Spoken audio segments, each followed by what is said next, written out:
Welcome to my channel Puja natural blog. Like share subscribe করে আমার পাশে থেকো আর পুরো ভিডিওটা স্কিপ না করে শেষ পর্যন্ত দেখতে থাকো। আশা করি তোমাদের ভালো লাগবে। রোজই ভাবি সমস্ত কাজ সারার পর ঘর গোছাবো, কিন্তু আর গোছানোই হয় না। সারাদিন এটা সেটা করতে করতে আর পরে ভালো লাগে না আবার জামা কাপড়গুলো গুছিয়ে রাখতে। তাই আজকের ভাবলাম এরকমভাবে কাল কাল করতে করতে আমার কালে ধরে যাচ্ছে, তাই আজকের কাজ আজকেই করে রাখতে হবে। তাই ভাবলাম আজকে জামা কাপড়গুলো গুছিয়ে রাখি, তাই সমস্ত কাজ তাড়াতাড়ি আজকে সেরে নিয়েছি। আসলে রোজ কাচা হয় তো জামা কাপড়গুলো, আর এইভাবেই এক জায়গায় করে রেখে দেওয়া হয়, ভাঁজ আর করা হয় না। পরে কোনো জামা কাপড় খুঁজে পাওয়া যায় না, বিশেষ করে বুগুর জামা প্যান্ট ছোট ছোট তো, তাই খুঁজতে খুব অসুবিধা হয়। যার জন্য আজকে সমস্ত জামা কাপড়ই গুছিয়ে নিচ্ছি, আর ওর জামা কাপড়গুলোও আলাদা করে রাখছি।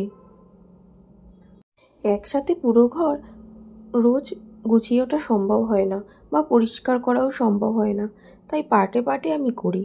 আজ একটু ঘর ঝাড়লাম, কাল মুছলাম, কাল একটু গোছালাম, এইভাবেই করি। নাহলে তোমরা তো বুঝতেই পারছো, বাড়ির কাজ সেরে বাচ্চা সামলে আবার ঘর গোছানো একদিনে সব কাজ সম্ভব নয়। আর তার উপরে ব্লগ এডিট করা সমস্তটাই নিজেকে করতে হয়। তাই জন্য আর রাতে যেটুকু টাইম নিজের জন্য পাই আর ভালো লাগে না।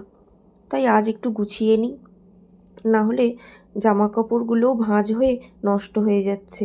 আর ইস্ত্রি করার জন্য জামা কাপড়গুলো আলাদা করে রাখবো, পরে জামা কাপড়গুলো ইস্ত্রি করে নেবো। বিশেষ করে আমি যেগুলো ভালো ড্রেস থাকে সেগুলোই ইস্ত্রি করি, নর্মালি ডেলি পরার ড্রেস তো আর ইস্ত্রি করি না। আর এখানে অনেক ভালো ড্রেসও কাচা হয়েছিল, তাই ওগুলোও ইস্ত্রি করে নেব। আর বুগুও থাকে তো, বুগুও দুষ্টুমি করে, তাই সবসময় গুছিয়ে উঠতে পারি না, এসে বিরক্তি করে। না হলে গোছানো জামা কাপড়গুলোকে আবার ফেলে দেয়, আবার প্রথম থেকে গোছাতে হয়। সারাদিন শুধু এই করতে হয়, এই করিস না, ওটায় হাত দিস না, এটা করতে করতেই সারা দিনটা কেটে যাচ্ছে। তার উপর ওর খাওয়ানো ধোয়ানো সমস্ত কিছু, আর ওর তো খেতেই লাগে 2-3 ঘন্টা, খেতেই চায় না। খেতে বসলে কিছুতেই মুখে নেবে না, না না করবে, বকে বকে একটু একটু করে খাওয়াতে হয়, তাই অত টাইম লেগে যায়। যার জন্য সারা দিনটা আমার আর সময় হয়ে ওঠে না। আমার তো কেনার শখ প্রচুর, যেখানেই যাই কিছু না কিছু কিনতেই থাকি। তাই ঘরের থেকে জিনিসপত্র যেন বেশি হয়ে গেছে, রাখার আর জায়গা হচ্ছে না। আলমারিগুলোও সব ভর্তি হয়ে গেছে। ডেলি পরার জামাগুলো এইভাবেই ভাঁজ করে রেখে দিই, নাহলে রোজ রোজ আলমারি থেকে টেনে বের করতেও অসুবিধা হয়। যার জন্য এই যে বুগোম্যান এসে গেছে, ছোড়াছুড়িও চালু করে দিয়েছে। আজকে ভাবছি সমস্ত কিছু গুছিয়ে বুগুকে একটু পিৎজা করে দেব। আগের দিন যে মলে গিয়েছিলাম তখন বার্গার আর পিৎজা রুটিটা এনেছিলাম, বার্গার তো করে দিয়েছি, পিৎজার ব্রেডটাও রয়ে গেছে, তাই ভাবছিলাম একটু করে দেব। আজকে বিছানার চাদর বালিশের কভার সমস্ত কিছুই কাচতে দিয়েছি, আর বিছানার চাদরগুলো চেঞ্জ করে দিয়েছি। আর বালিশের কভার কিছু কিছু এখনও ভিজা আছে, যার জন্য ওটা আবার পরে করব, আর বাকিগুলো এখনই পরিয়ে রাখবো। যত বুগুড়ি জামা, ছোট ছোট জামা তো, যতবারই রাখছি একটু পড়ে যাচ্ছে, তাই ওটাকে আবার ঠিক করে রাখছি। আর যেগুলো আলমারিতে তুলে দেব সেগুলোও আলাদা করে রাখলাম, কারণ না হলে পরে একসঙ্গে থাকলে আর তোলা হয় না। যার জন্য পরা জামা আর ভালো জামা আলাদা আলাদা করে দিলাম। যে এখানে পরা জামাগুলো সব রেখে দিলাম, তার মধ্যেও বুগুর কিছু ভালো জামা রয়েছে, আর বাকি এইখানে সমস্ত কিছু শীতের পোশাকগুলো এখনও বুগুর তোলা হয়নি, তাই ভাবলাম আজকেই সব তুলে দেব। আর আমাদেরও কিছু ভালো ভালো জিনিস আছে, আমারও নতুন লেগিংস আছে, তুলে দেব। পাপা ছাদে গেছে জামা কাপড় তুলতে। পাপা ছাদে জামা কাপড় তুলতে গেছে।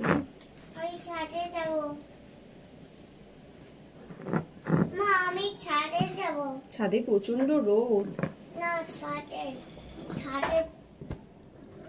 কারেন্ট চলে আসছে, ছাদে টিভি চালাবে। ছাদে কি টিভি থাকে? পাগল, ছাদে টিভি থাকে? ধর পাগল, ছাদে নাকি টিভি থাকে? পাগল তো পাগল। টিভি ঘরে থাকে না, ছাদে কোনোদিন টিভি থাকে না? থাকে না গো, থাকে না। টিভি থাকে ছাদে নাকি টিভি থাকে?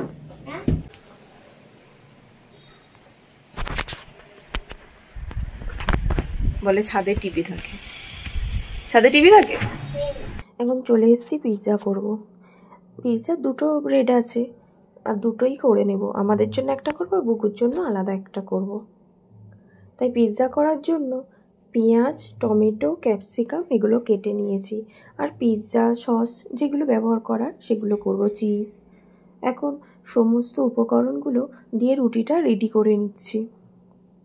প্রথমে পিৎজা সসটা দিয়ে দিয়েছি।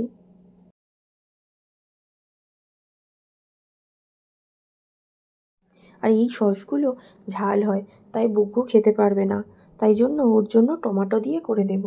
আর চিজটা আমাদের একটু বেশি দিয়েছি, ওর জন্য একটু কম দিয়ে সিম্পলভাবেই ওর জন্য করে দেব। এখন পিৎজাটাকে ভালোভাবে সাজিয়ে নিচ্ছি।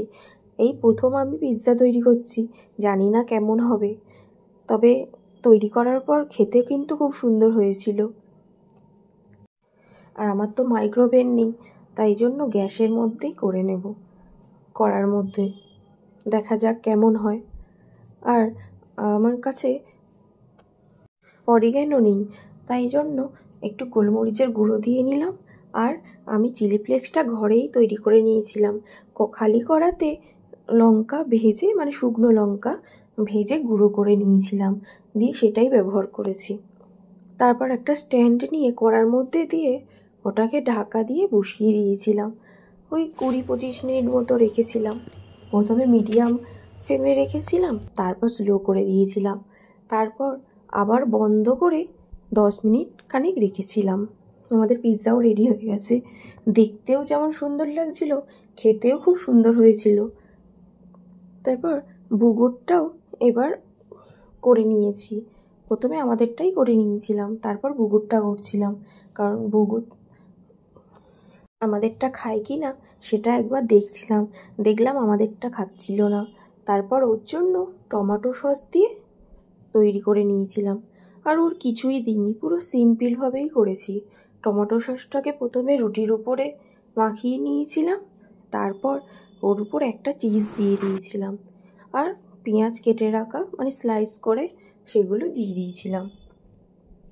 আর ঘরে কোনো উপকরণ থাকলে সেগুলোও দেওয়া যায়, তবে আমার ঘরে যা ছিল আমি তাই দিয়েই করেছি।